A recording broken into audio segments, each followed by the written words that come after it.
This is Sam from Uniondale, and you're tuning into another edition of the Sam I Analyze Show. From 4 straight losses to 3 in a row. Let's analyze.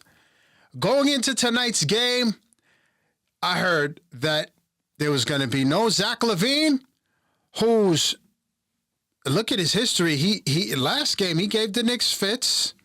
You know, he always seems to be going off on the Knicks. There was no Keegan Murray. I think that's the kid's name. And I'm like, and they've lost 5 in a row? I'm like, the Knicks should be fine. Not really. You can't really, to me, when you've got, first of all, you've got professional talent on the other side, but you've got a team that lost 5 in a row. So I knew they despite not having, their all-star caliber talent in LaVine, you knew they were going to do everything in their power to try to win this game, right? 5 in a row. These guys have pride. And then the Knicks, I told you in the last video, I thought they turned the corner. Mikey Brown made some changes. He's playing 8.5 players right now, channeling, the Mike Thibodeau thing is working right now. A little bit of Mike, a little bit of Tibbs. He's playing Tibbs' starting lineup. He's doing a lot of Tibbs-like things. We'll talk about that. Some of the things I'm seeing with the bench. But, to the Knicks, the tone was set, first of all, and you've got to give a lot of credit to one, Mikal Bridges. Mikal Bridges, who was out there building a house against Philly this past weekend, was 1 for 9, and the guy was just awful. He bounced back to the tune of, what did he have? But the backcourt did well. The Knicks backcourt did their thing. But Mikal Bridges, cue the Jeopardy music, please. He had 18 points. He was 8 for 13 from the field, 2 for 3 from 3, 5 assists, and a steal. Mikal Bridges was also a plus 14. Shout out to Mikal Bridges.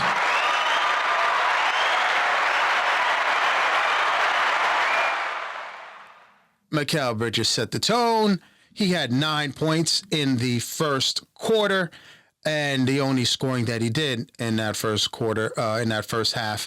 But you're not to be outdone by the mid-range king in DeMar DeRozan.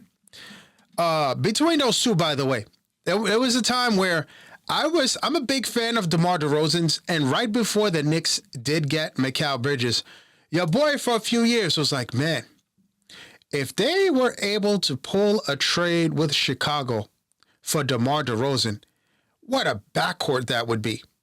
Now, Clyde was talking about the fact that he thought the Kings were, I guess he was calling them an AARP team.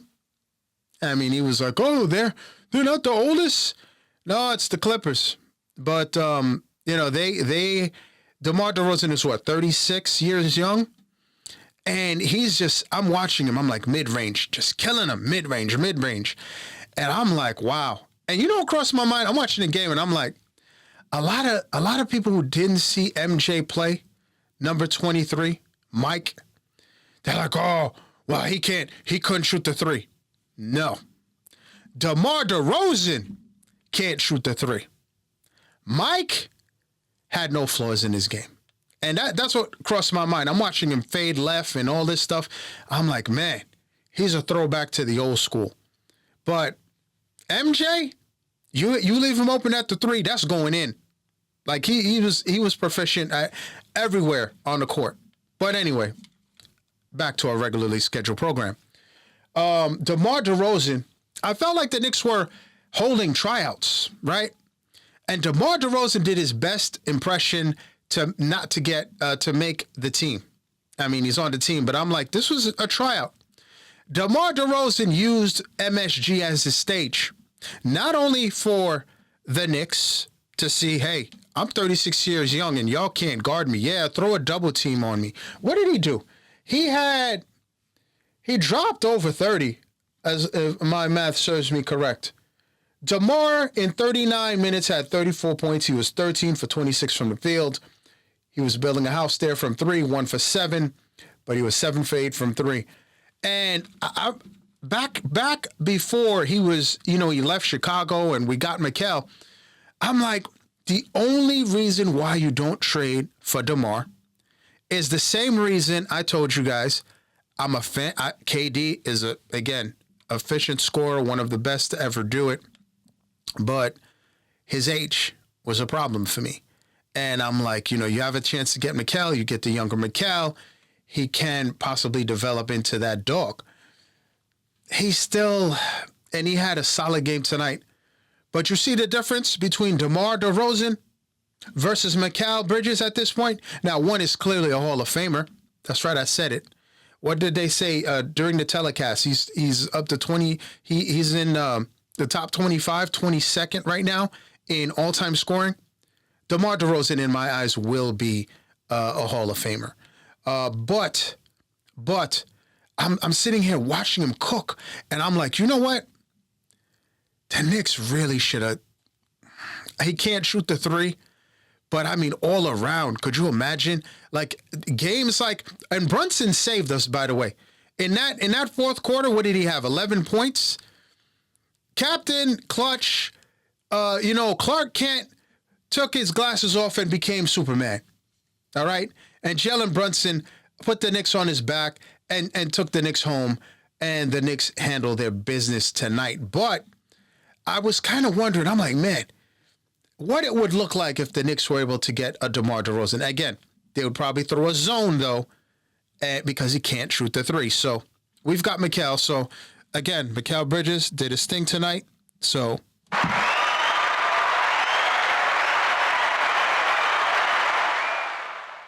way to redeem yourself, Mikal. Now, I said there were tryouts being held at MSG. Back when they were in Cali, Precious Achiuwa was doing his all-star impersonation out there. He was cooking from 3 and everything. And I'm like, Precious, we're trying to get you back here. I mean, I want Precious back on this team, right? So he could really be the 9th man in the rotation. And you've got Precious played 24 minutes. He starts for them. He had 6 points. He was 3 for 7 from the field. 5 rebounds, and 2 steals. The guy plays defense, and he is a piece that the Knicks can use. I told you already. Gelson Yabusele. No, what did he do? He had a guest appearance again. He played 3 minutes, and he did absolutely nothing. And you see the Knicks, like I said, they've gone to an 8-man rotation. Deuce McBrizzle had 9 points. He was 1 for 6. He was also building a house from 3. And you've got to give Mitch. Let me tell you something. Mitchell Robinson. I know we talk a lot about Jalen Brunson, but all this talk of how the Knicks are going to keep Mitch. The Knicks are going to have to trade Mitch. They can't keep Mitch. They're going to have to get something for Mitch. Mitchell Robinson, to me, is as close to Brunson as an untradeable as it comes. In my eyes, Mitchell Robinson is as close to an untradeable player as there is, in my opinion, because the guy just changes the game. He just does. On the offensive rebounding side, on the defensive side, you cannot. Where are you going to get what Mitchell Robinson does? Adams said that Mitchell Robinson is the best offensive rebounder of the game. You saw what he did to Joel Embiid. As Joel Embiid always says, it's unfortunate. Mitchell Robinson, when he's in the game, he changes the whole complexion of the game. And he's playing more minutes now. I don't know if you realize. He played almost 30 minutes. He had 27 minutes tonight, 7 rebounds. And he had 13 rebounds, 2 steals, 6 offensive rebounds. Mitch, Mitchell Robinson. Gotta give Mitch his flowers.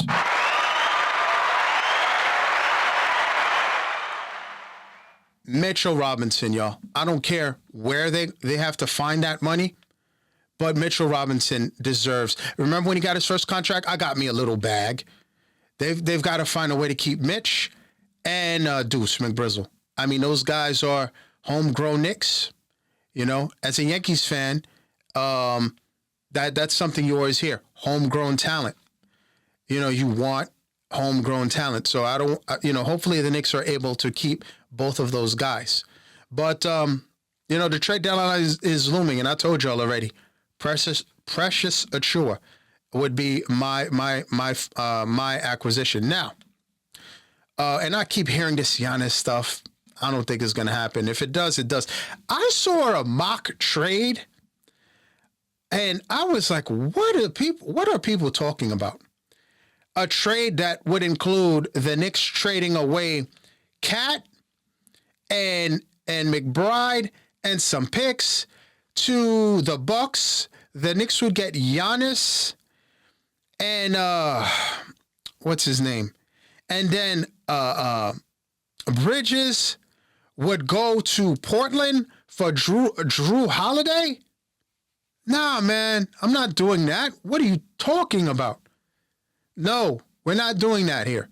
And I think Leon probably chuckled seeing that. I think they see it all, honestly. But listen, the Knicks have won 3 in a row, and they've been pretty much on vacation these last 1 game in 5 days. So I'm happy the Knicks got their rest. They said, what did they say? The Knicks are going to play 10 in the next 16 days, something like that. So get your popcorn ready. Knicks better get their sleep and all of that. But tomorrow is a big one against the Toronto Raptors, against R.J. Barrett, Emmanuel Quickley and company. Those guys are balling. I said, you know what? Those guys are talented. And something I saw tonight that has me worried going into tomorrow is Mitch does not play back-to-backs. They needed Mitch out there, and they needed Brunson's heroics to win this game. Now, Mitchell Robinson, my guy, I just advocated for you to get your bag. I need you to play tomorrow, brother. I need you to play tomorrow. This is the game tomorrow for third place, right? And I know this is, there's a lot of season left, but the Knicks right now are 6 games behind the Pistons, 1 game behind the Celtics, and whoever wins, that the Knicks right now are in third, but if they lose, beat the Raptors tomorrow, y'all. Beat the Raptors. Mitch, tomorrow's a playoff game. I'm calling it a playoff game. We need Mitch to play tomorrow. And then you want to sit him down for a little bit. We need Mitch. If you're not going to play Mitch, you got to play Airport. You got to play Huck. You got to play Huck Porty. You got to play him, coach. And Mikey Brown was at it again. I'm going to call him Mikey every time he does this. Mikey Brown was out there coaching again in the media. And I'm like, whoa, he's doing it again. Well, when we do this, then we want... Mike, stop. Please stop, coach. Coach, please stop coaching in the media. Stop it. You don't need to give the play-by-play and the ingredients to the sauce. You don't have to do it. That's one thing I wish. Go watch Bill Belichick interviews, Tom Thibodeau interviews. Speaking about Thomas, when I was watching that Kings game and I saw that Christie was a interim head coach still, I could see Thomas landing over there. What say you? But the Knicks have won 3 in a row, and they're balling right now. I don't want this losing streak to end tomorrow. I'm not trying to jinx it, but we need Mitch to play tomorrow. I'm not trying to jinx it. Now, this was going to be my by the way, but I got to switch to football real quick, y'all.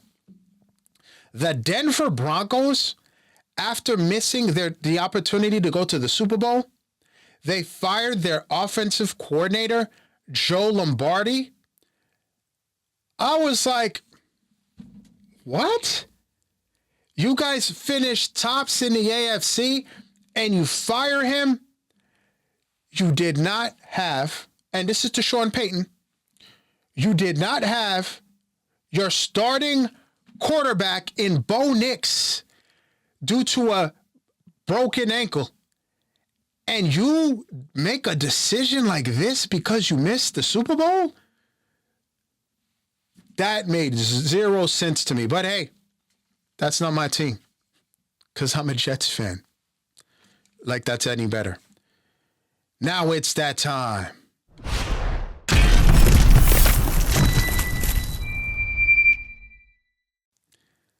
The Patriots are going to the Super Bowl, but their former coach will not be a first ballot Hall of Famer. I'd like to thank you for tuning in. Folks, I'm on most social media platforms at SamIAnalyze. Please like, share, subscribe, and you see that notification bell to the right. Please click on that. That will let you know the next time I drop another video. Thanks for tuning in. And as always, à tout à l'heure.